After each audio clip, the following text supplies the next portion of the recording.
രണ്ടാം വത്തിക്കാൻ കൗൺസിലിനെ കുറിച്ചുള്ള പഠന പരമ്പരയുടെ 59ാമത്തെ എപ്പിസോഡിലേക്ക് ഹാർദവമായ സ്വാഗതം.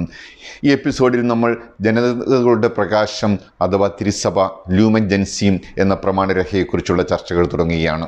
ലൂമൻ ജൻസിയം അഥവാ ജനതകളുടെ പ്രകാശം എന്ന പ്രമാണരേഖ സവിശേഷമായ ഒരു പ്രമാണരേഖയാണെന്ന് എല്ലാവരാലും വിശേഷിക്കപ്പെട്ടിട്ടുണ്ട്. ഈ പ്രമാണരേഖയുടെ സവിശേഷത ഊന്നി പറയാൻ ആഗ്രഹിക്കുകയാണ്. തുടക്കത്തിലെ പറയുകയാണെങ്കിൽ സഭയെക്കുറിച്ചുള്ള ഒരു കൗൺസിലായിരുന്നു രണ്ടാം വത്തിക്കാൻ കൗൺസിൽ.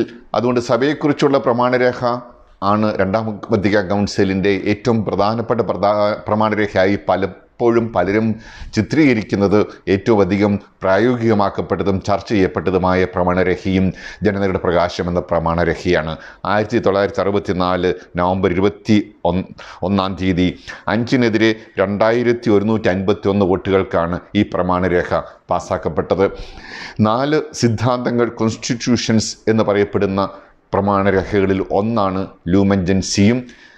സഭ ആധുനിക ലോകത്തിൽ അല്ലെങ്കിൽ സന്തോഷവും പ്രതീക്ഷയും ഗൗതിയം എത്ത് സ്പെസ്, ദൈവാവിഷ്കരണം അഥവാ ദൈവവചനം ദൈവെർബും, അതുപോലെ തന്നെ സക്രോസാന്തും കൊൺസീലിയം, വിശുദ്ധ കൗൺസിൽ, ആരാധനക്രമം എന്നീ 3 പ്രമാണരേഖകളാണ് ജനതയുടെ പ്രകാശം എന്ന പ്രമാണരേഖയോട് ഒപ്പം സിദ്ധാന്തങ്ങളിൽ പെടുന്നത്.